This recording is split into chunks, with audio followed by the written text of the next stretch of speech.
ককা এই ছটাটোৰ কি অসুবিধা আছে, কি কাৰণে ভাল নহয় কওকচোন? ছটাটো খুলি দিয়ক, ছটাটো খুলি দিয়ক। এই বেমাৰটো ৰিপেয়াৰিং নহয় নেকি? এইটো বেমাৰ ৰিপেয়াৰিং নহয় ন? তাৰমানে এইটো নাথাকে।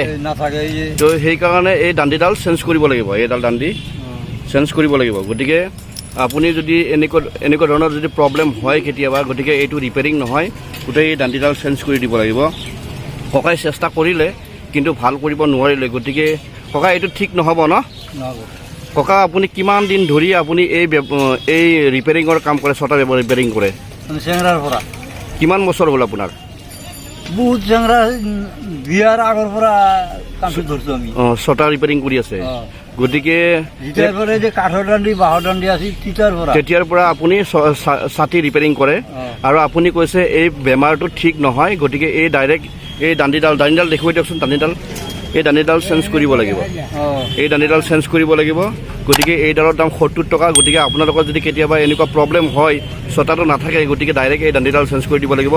আৰু ককাই কৈছে এই বিজনেছটোৰ লগত, এই ৰিপেয়াৰিঙৰ লগত ককাই আজি বহু বছৰ ধৰি, মোটামুটি 40 বছৰমান হ'ব চাগে, 40 বছৰমান ধৰি এনেকৈ বজাৰে ধৰি লওক। আগতে ক'ত কৰিছিলে আপুনি?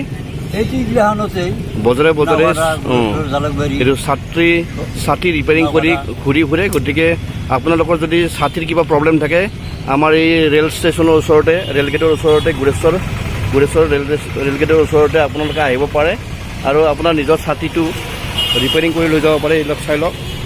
ককাই এতিয়া মোৰ ছাতিটো ৰিপেয়াৰিং কৰি আছে, এইডাল দাণ্ডি চেঞ্জ কৰি দিব। যদি আপোনালোকৰ এনেকুৱা ধৰণৰ কিবা প্ৰব্লেম হয়, গুৰেশ্বৰ বাছ ষ্টেণ্ড অন্তৰ্গত এই ৰেলৱে গেটৰ ওচৰতে আপোনালোকৰ এই মিস্ত্ৰীটো লগ পাব।